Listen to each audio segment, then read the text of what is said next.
और दूसरा फरमाया सलात, नमाज, कि नमाज के अंदर तुम ज़ाहिर है कि नमाज में जब खड़े होते हो तो अपनी सारी ख्वाहिशात को कुर्बान करके खड़े होते हो। इससे तुम तकबीर तहरीमा करते हो, अल्लाह अकबर, इसको कहते हैं तकबीर तहरीमा, यानी वो तकबीर जो हराम करने वाली है। क्या हराम करने वाली है? हम पर खाना हराम, पीना हराम, बात करना हराम, ख्वाहिशात हराम, कारोबार हराम, चलना फिरना, जितनी चीज़ें हैं जो नमाज में मना वो हम ये करके पीठ पीछे फेंक देते हैं, ये हम पर सब हराम। ए अल्लाह तेरे नाम पे हमने सब कुछ हराम कर दिया। और तकबीर कह के तकबीर की छुरी से या अल्लाह हमने अपनी ख्वाहिशात की गर्दन काट दी है, अपनी ख्वाहिशात का खून कर दिया तकबीर की छुरी से, और अब हाथ बांध के तेरे आगे खड़े हो गए। अब हमारी कोई ख्वाहिश नहीं है, हमारी एक ही ख्वाहिश है कि अल्लाह तू हमें मिल जा।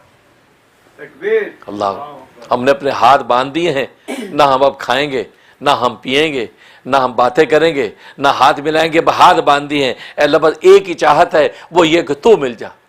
अब हाथ बांध के खड़े खुदा को मनाते हैं, और मनाते मनाते झुक जाते हैं, यहां तक कि मनाते मनाते सजदे में गिर जाते हैं कि अल्लाह तू मिल जा।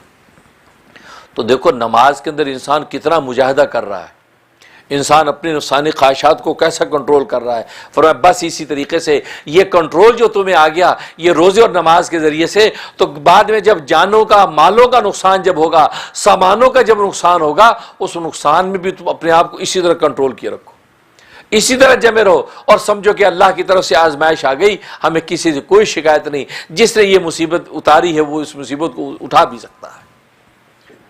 तुम उसकी शिकायत नहीं करोगे, मखलूक की शिकायत नहीं करोगे, उसकी जज़ा फज़ा नहीं करोगे, अपने चाक़ी गिरबान नहीं करोगे। तो फरमाया कि गोया कि रोज़े के ज़रिए से और नमाज के ज़रिए से तुम्हारे अंदर वो विल पावर पैदा हो जाएगी जिसकी वजह से तुम इस इम्तिहान में कामयाब हो जाओगे।